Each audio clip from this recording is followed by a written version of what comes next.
because Desmond Llewellyn is no longer with us, we wanted to kind of register his absence. There's now the new Q is John Cleese, but we wanted him to say a line that just, "I never joke about my work," which was the sort of famous line that Desmond Llewellyn said in Goldfinger. And we just thought that that was a nice tribute to him. You must be joking. As I learned from my predecessor Bond, I never joke about my work. Well, it seemed a little strange that Desmond wasn't here, because having played his assistant and having had most wonderful conversations with him, because he was not just a lovely guy, he told wonderful stories. So many people here who I've met over the years who work with Father, and they all have lovely memories of him, which is tremendous. I think the spirit of Desmond is in every Bond movie and will always be there. Desmond Llewellyn created this character of Q so many years ago. He was always one of the highlights of every Bond film. Well, it was quite interesting because my father, of course, wasn't really sort of successful until the last few Bonds. I mean, he was there, but it was always just a part that came bit by bit. So though we grew up with it, it didn't become the sort of huge, phenomenal world until quite late on. But it was always tremendous fun.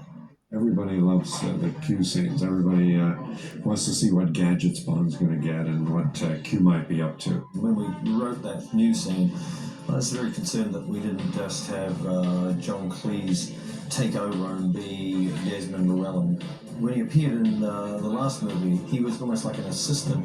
I thought it was definitely time to kind of move him forward. So we decided to make him Q, not R. We needed to give him a costume, an attitude, a character all of his own. You might mention it in 007, but a perfect marksman isn't really supposed to shoot his own boss. It was an opportunity to sort of play a scene between Bond and the new Q that explained to people in a subtle way what Q stands for, which is Quartermaster.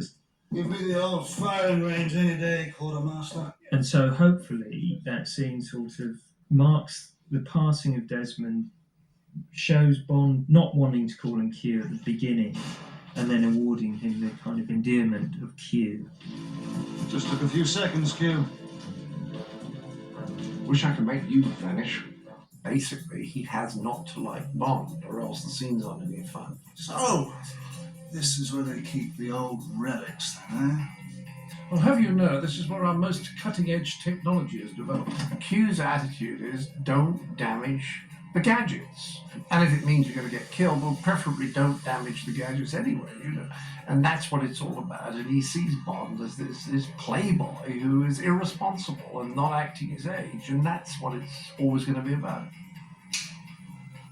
Ultra-high frequency single-digit sonic agitating. The funny thing about learning gobbledygook is that some bits of it you get very easily, and then there will just be one phrase, like I couldn't get target seeking shotguns. Plus all the usual refinements, subject to see torpedoes, target seeking shotguns, Whereas the quite difficult bit about tiny cameras on all sides project the image they see onto a light-emitting polymer skin on the opposite side. That was quite simple. Aston Martin call it the Vanquish, we call it the Vanish. This Aston Martin Vanquish is just beautiful. It's a beautiful thing. I had the book and I looked at how they built it. And I realised for people who are aficionados of cars or technical stuff, they must love it. Because it's as imaginary as it can get. I despise technology in all its forms. It's exactly like Desmond, and in fact, exactly like Pierce. I can make very, very few things work. Is that flash all right? It's okay, we can't see it going through. Oh, yeah, all right. I've had trouble with ordinary pencils sometimes, and I'm not even talking about propelling pencils. So I'm really extremely badly qualified to play this role, but I got it anyway. I wanted to, for it being the 20th Bond movie and the 40th anniversary and all that, I wanted to bring back all the old gadgets from the old movies, so we hustled up as many as we could find. Alligators from here, and we've got the briefcase and Rosa Clid's shoe, and we've got the jetpack from Thunderball. We've dragged them all out.